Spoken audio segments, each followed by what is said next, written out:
Breve historia del cómic. Scott McCloud, uno de los creadores y teóricos más importantes de este sector, define el cómic como un conjunto de ilustraciones yuxtapuestas con secuenciación deliberada, con el propósito de transmitir información y obtener una respuesta por parte del lector.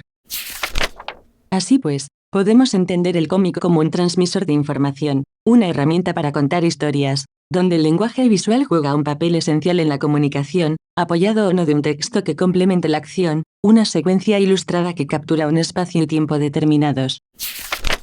Si bien William Hogarth pintó láminas que seguían una secuencia narrativa, el creador del cómic moderno fue Rudolf Toffer, quien realizó una sucesión de dibujos enmarcados con un texto que complementaba la escena a mediados del siglo XIX, modelo que se popularizó y extendió a las revistas inglesas de principios del siglo XX, dando lugar a los primeros cómics e historietas, expansión que se dio de forma paralela en Estados Unidos, gracias al perfeccionamiento de las técnicas de impresión, de la industria periodística, y la creciente competencia entre editores, que supuso un auge en la demanda de dibujantes.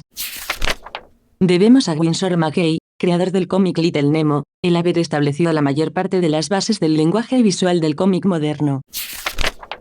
McCay también es el responsable de uno de los primeros cortos de animación de la historia, Gertie el dinosaurio, de 1914. Estados Unidos comenzó a liderar el sector y su modelo se impuso al resto del mundo, empleado como un medio de difusión del estilo de vida americano. La primera producción internacional no estadounidense fue Tintín, del dibujante Hergé, cuyo estilo limpio y claro se popularizó con el nombre de línea clara. Durante los años 30 comenzaron a establecerse los primeros estilos, las bases del cómic ya eran claras y había un mayor espacio para la experimentación. Entonces destacaban un estilo académico anatómicamente hablando, riguroso y preciso, otro estilo caricaturesco y a la vez más expresionista, y un tercer estilo impresionista, y fuertemente influenciado por el cine en su composición y narrativa.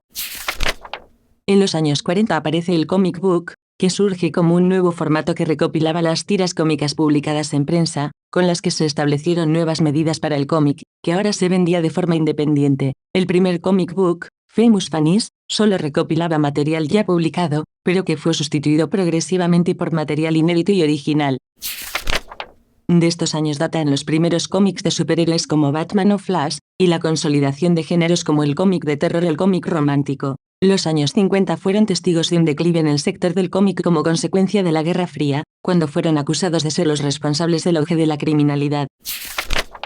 Entonces se creó la Comics Code, unas normas de obligado cumplimiento que todo cómic debía cumplir para ser comercializados. Estas normas obligaban a presentar a las fuerzas del orden de forma positiva, a la familia tradicional como la epítome de la moralidad y la decencia, y se omitían palabras como crimen o terror, y temas como la homosexualidad o la drogadicción. En este contexto de censura y prohibiciones el dibujante Charles M. Schulz, cuyo grafismo y tono infantil ayudaba a enmascarar la crítica social, presentaba Peanuts, que ofrecía una mayor libertad narrativa en este contexto de represión. El pop art en los 60 fue responsable de revalorizar el cómic de nuevo, cuando artistas como Andy Warhol o Roy Lichtenstein recurrieron a elementos del lenguaje visual del cómic para sus obras, y los dotaron de valor hasta elevarlos a la categoría de arte. El cómic continuó su expansión y se renovaron los estilos. En Europa y Sudamérica se vivió de forma paralela esta expansión, y surgirían nuevos géneros como la ciencia ficción, el cómic erótico, o la sátira. En España el medio de difusión de historietas no fue la prensa, sino las revistas especializadas como TVO, si bien no estaban exentas de la influencia americana. Sin embargo, la dictadura franquista supuso un lastre al sector debido a la enorme censura y la represión, donde apenas aparecían historietas de corte fascista como forma de promover ideas afines al régimen entre la juventud. Con la apertura de España al resto del mundo tras el franquismo, el cómic recuperaría su valor y comenzó a asociarse a un público de mayor edad, rebelde. Es entonces cuando nace en nuestro país el cómic underground, con un contenido más subversivo y contracultural, ligado a esa renovación cultural que supuso la movida madrileña en la década de los 80. Destacó Anarcoma.